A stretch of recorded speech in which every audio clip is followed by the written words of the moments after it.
Durante uma live do E-Detalhe, o Arthur Duval comentou sobre a recente prisão do ex-presidente Collor. Meu irmão, imagina o seguinte. Imagina que você é de uma família oligárquica do teu estado. Então, sei lá, teu tataravô, teu bisavô, teu avô, teu pai, todo mundo mandou no teu estado, né? Pra quem não sabe, o Collor sempre mandou em Alagoas. Lembra uma vez que eu fui fazer uma manifestação contra o Renan Calheiros lá em Alagoas. Inclusive, vou contar uma história pessoal desse dia. Esse dia, eu tô fazendo a manifestação, eu recebo uma mensagem da minha ex-namorada terminando tudo. Eu estava lá, na frente, pim, chegou um e-mail... Está tudo acabado, tá bom. Nossa, por mensagem? Por mim? Calma, que tem toda uma história, mas enfim, né? E eu tô aqui porque eu sou militante. E eu fui lá. Galheiros, meu. Não, aí fomos lá e fizemos a manifestação. E aí eu vi uma Ferrari passando. Eu olhei dentro e falei, quem que é? Os caras é o Collor. Ah, tá. Então esse era o Collor, tá? Com a sua ex, aquela.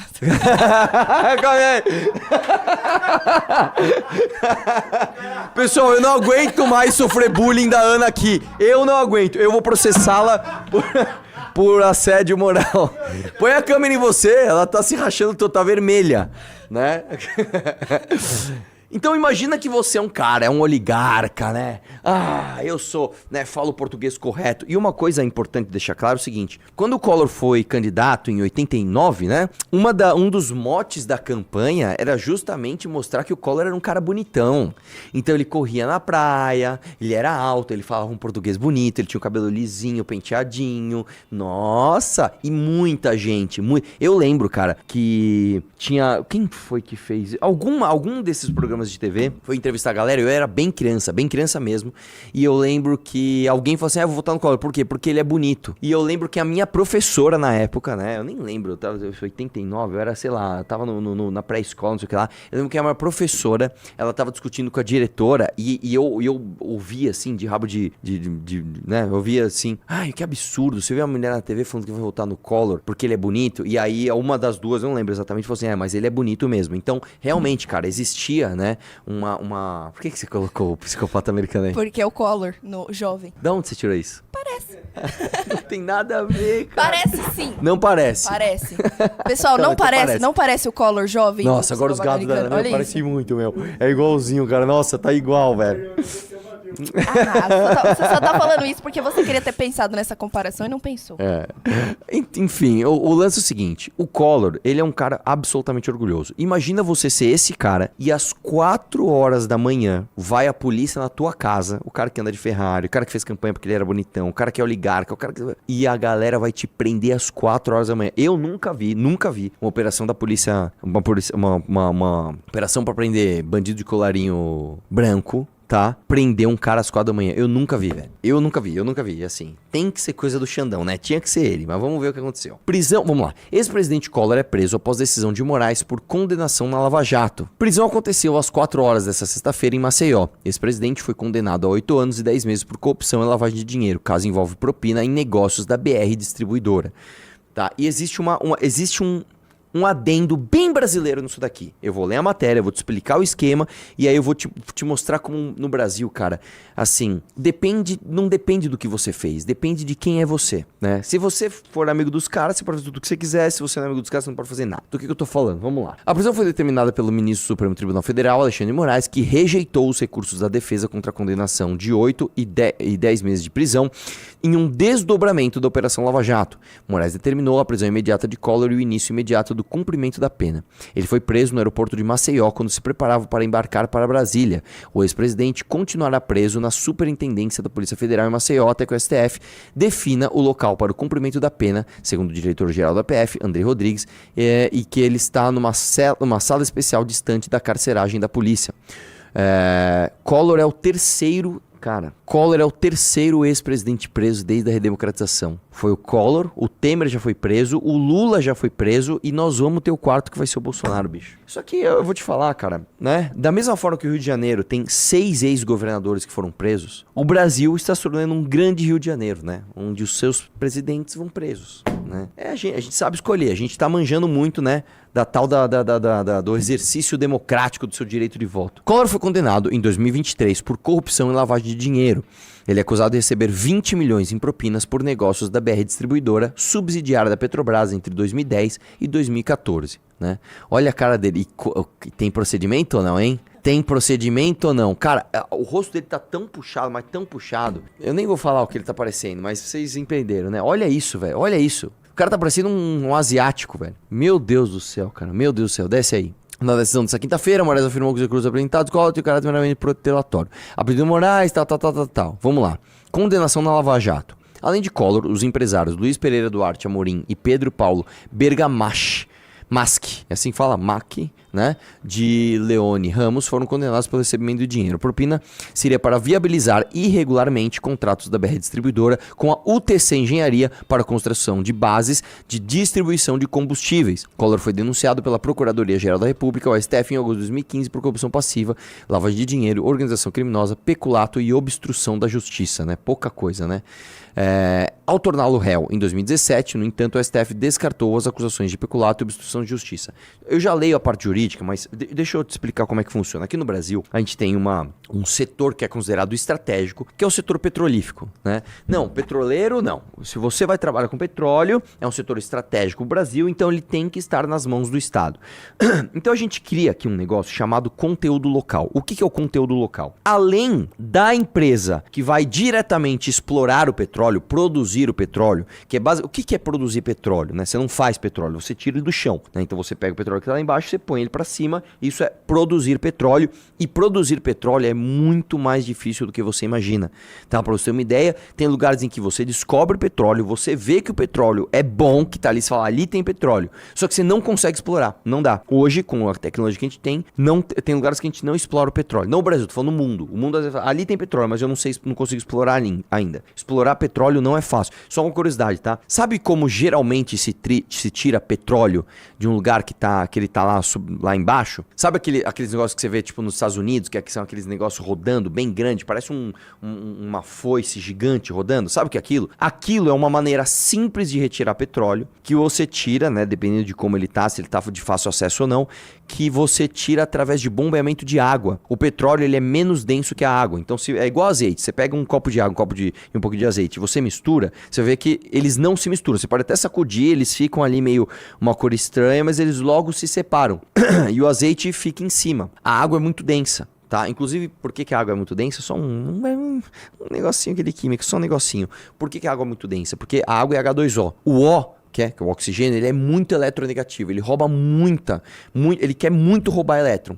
E o hidrogênio, ele quer muito perder elétron, ele é muito fraco. Então eles se unem muito fortemente, e o oxigênio de uma molécula atrai o hidrogênio de outra molécula. Por isso que a gota da água, inclusive, ela é uma gota grande, porque a água ela tem uma força de atração intermolecular tão alta que para a gota cair, ela tem que ter um peso tal que desmonte essas ligações intermoleculares da água, diferente da gasolina. Por isso que, por exemplo, quando você vai colocar gasolina no teu carro, por mais que você tome cuidado ali, espirra um monte em volta, porque as gotículas de gasolina, elas são muito menores. Elas se desprendem, as moléculas de gasolina se desprendem uma das outras muito mais facilmente, por isso, inclusive, que a gasolina, ela evapora muito rápido. A gasolina em temperatura ambiente, ela tá ali, evaporando o tempo todo, né? Que eu tô falando, molécula água, tal. Então você joga a água lá, onde tá sob alta pressão, e a água expulsa o petróleo que tá lá dentro. Vamos lá. O Brasil definiu que para fazer esse tipo de exploração, você precisa de uma empresa estatal chamada Petrobras, e ela tem um monopólio da exploração de petróleo. Ninguém pode vir aqui explorar o petróleo que não esteja sob o guarda-chuva da Petrobras, né? Diferente, por exemplo, de como os Estados Unidos entendem isso. Os Estados Unidos é diferente. Os Estados Unidos, você comprou uma terra, você comprou uma fração de um terreno da superfície terrestre. Se você cavar ela até embaixo, tudo que tiver para baixo ali é teu. Então, você comprou uma fazenda, achou petróleo, o petróleo é teu, cara. Você explora, você não explora, você faz o que você quiser. Aqui no Brasil, não. Aqui no Brasil, você tem que estar sob o guarda-chuva da Petrobras. Só que, aqui no Brasil existe outro negócio chamado conteúdo local. O que é o conteúdo local? Que para mim é ainda pior. Até o terceiro nível de serviço para a empresa monopolista Petrobras na exploração de petróleo, você precisa de empresas brasileiras. Então, vamos supor que você vai fabricar uma mangueira, que essa mangueira vai ser utilizada numa plataforma Petrobras, você não pode fabricar essa mangueira e vender pra Petrobras se você não for brasileiro. Isso fecha o mercado só pra empresas brasileiras. Isso é um absurdo, cara. Isso é um absurdo. Aí, sei lá, uma empresa, sei lá, na Noruega, que eles são grandes produtores de petróleo, descobrem uma tecnologia nova. Você não pode usar, você tem que entender como fazer aqui, aí você atrasa pra caramba. Enfim. No meio disso tudo, você acha que as famílias oligárquicas do Brasil não fazem parte de todas essas negociações.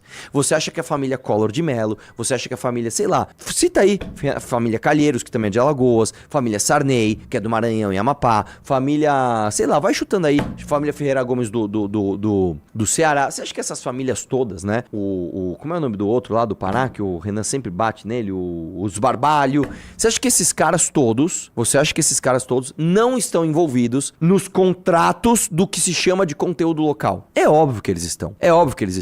E, a despeito de exageros, e a Lava Jato cometeu vários exageros, né?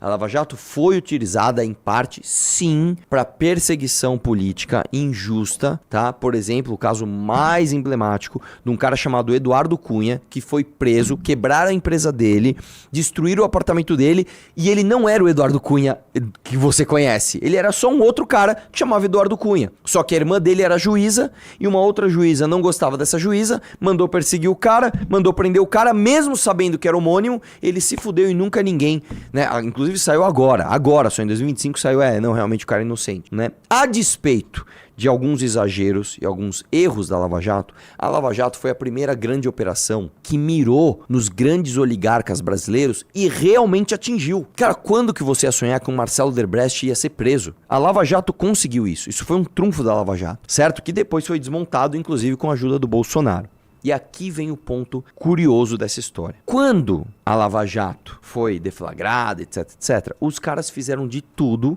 né, para proteger a galera do colarinho branco, que é amigo de geral. Uma das desculpas foi: olha, os lugares onde a Lava Jato está pegando autorização para operações, etc, está errado. Então, se tem um Luiz da Lava Jato, por exemplo, o Moro, lá em Curitiba, despachando para fazer uma operação da Polícia Federal, tem que anular todas essas provas, porque o juiz que deu a autorização não é da vara correta que deveria estar. A vara deveria ser Brasília, por exemplo. Então, eles foram anulando um monte de gente. Cara, em Marcelo Odebrecht teve anulação, teve perdão de multa, a empresa se salvou, o Lula saiu da cadeia, o Lula virou presidente. Cara, tantas e tantas e tantas pessoas. Aí, no caso do Collor, não.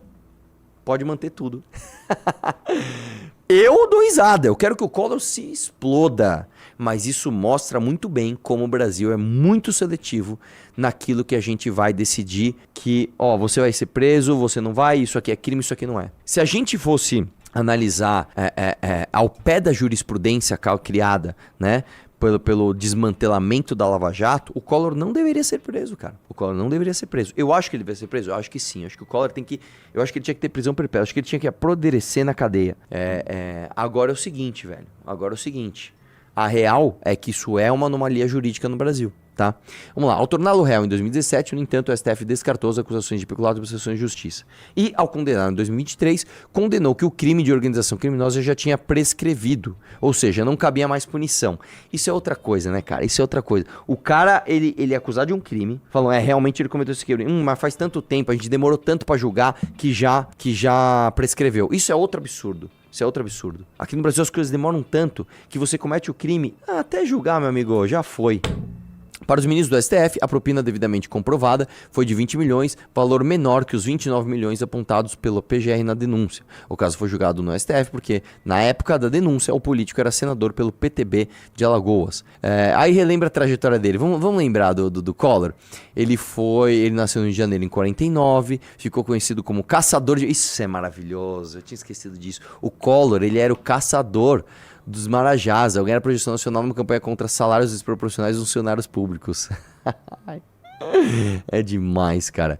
Aí ele virou presidente em 89, o governo foi marcado pelo Plano Collor, que teve como uma de suas principais medidas o confisco da maior parte do dinheiro. Que, aliás, só uma coisa. Curiosamente, né? Você viu que até sem querer a gente prevê as coisas. Ontem a gente reagiu a um vídeo do quê? Você lembra, Ana? Um vídeo do Cacete e Planeta, hein? Falando das manifestações contra o Collor. Você viu que coisa? Casos de corrupção também marcaram o governo. Denúncias feitas pelo irmão do presidente Pedro envolveram o tesoureiro de Collor, PC Farias, que isso é outra história muito mal contada.